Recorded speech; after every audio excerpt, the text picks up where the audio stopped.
तो फ्रेंड्स यहाँ पर पिछले 2 दिनों से मैं अपनी जियो सिम में एक चीज नोटिस कर रहा हूँ। यहाँ पर मेरे मोबाइल फोन की डिस्प्ले पर बार बार से कुछ इस टाइप का पॉपअप आ रहा है, mobile network no service selected network Jio 4G not available का एरर बता रहा है। तो यहाँ पर पता क्या मैंने पता चला, इस टाइम बहुत सारे जियो यूजर्स के साथ एक कॉमन इशू आ रहा है, उनके मोबाइल फोन की डिस्प्ले पर भी कुछ इस टाइप से पॉपअप आ रहा है, mobile network no service selected network Jio 4G not available का एरर बता रहा है। तो यहाँ पर मैं आपको बता दूं, चाहे आपके पास किसी भी कंपनी का कोई सा एक मॉडल का फोन करो, तो ऐसे में अगर आपकी जियो सिम में भी प्रॉब्लम आ रही है, selected network Jio 4G not available का एरर बता रहा है, तो आज की इस वीडियो में आपको टोटल 3 ऐसी सेटिंग्स बताने वाला हूं, जिन 3 सेटिंग्स को एनेबल करने पर मैं गारंटी के साथ लाइव प्रूफ के साथ आपकी आंखों के सामने अपनी मोबाइल फोन में जियो सिम की इस प्रॉब्लम को फिक्स करके बताने वाला हूं। तो तीनों सेटिंग आपके लिए मोस्ट इंपॉर्टेंट होने वाली है, तो आइए फिर इस वीडियो में जानते हैं। ये आ गया मोबाइल फोन की होम स्क्रीन पर। मोबाइल फोन की होम स्क्रीन पर आने के बाद जियो सिम में उस प्रॉब्लम को फिक्स करने के लिए उन तीनों टेक्निक्स में से सबसे पहली सेटिंग करनी है आपको। अपने मोबाइल फोन की होम स्क्रीन पर आने के बाद सेटिंग एप्लीकेशन होगी, इसको लॉन्ग प्रेस कर देना है। तो जैसे ही लॉन्ग प्रेस करेंगे ऐसा इंटरफेस है, यहाँ पर आपको सर्च के साथ पर आई बटन पर क्लिक करना है, सेटिंग का ऐसा इंटरफेस निकल के आ जाएगा।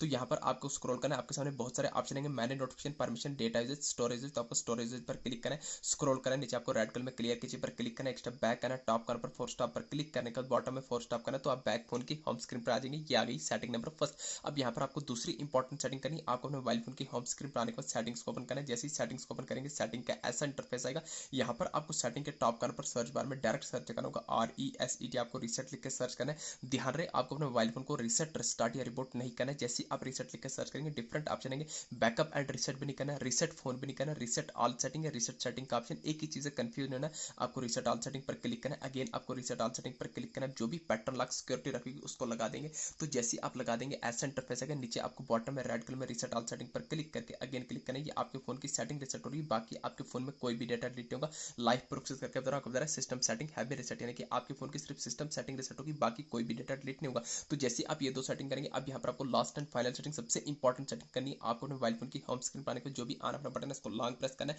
तो जैसे लॉन्ग प्रेस करेंगे आपके सामने दो ऑप्शन है, पावर ऑफ का, रिस्टार्ट का। दोस्तों यहाँ पर मुझे रिस्टार्ट का आइकन आ रहा है, हो सकता है आपके पास किसी दूसरे कंपनी का कोई दूसरे मॉडल का फोन करो तो आपको रिस्टार्ट की जगह रिबूट का आइकन आ रहा हो, कंफ्यूज नहीं होना, रिस्टार्ट और रिबूट जो एक ही चीज है। रिस्टार्ट या रिबूट माने से आपके मोबाइल फोन में कोई भी डेटा डिलीट होगा, डेटा आपके फोन में तब डिलीट होता है जब आप अपने मोबाइल फोन में फॉर्मेट लगा देंगे, अदरवाइज रिस्टार्ट या रिबूट माने से आपके मोबाइल फोन में कोई भी डेटा डिलीट होगा। तो जैसे आप रिस्टार्ट या रिबूट माने को आपका फोन ओपन हो जाएगा, ओपन होने के बाद देखिए एकदम बढ़िया तरीके से ऊपर नेटवर्क भी आने लग जाएगा, अब आपकी जियो सिम में वो प्रॉब्लम देखने को नहीं मिलेगा। तो दोस्तों कुछ इन 3 टेक्निक की मदद से आप अपने जियो सिम में नेटवर्क की इस प्रॉब्लम को फिक्स कर सकते हैं। वीडियो अच्छी लगी चैनल को सब्सक्राइब करना भूलिए। Thank you.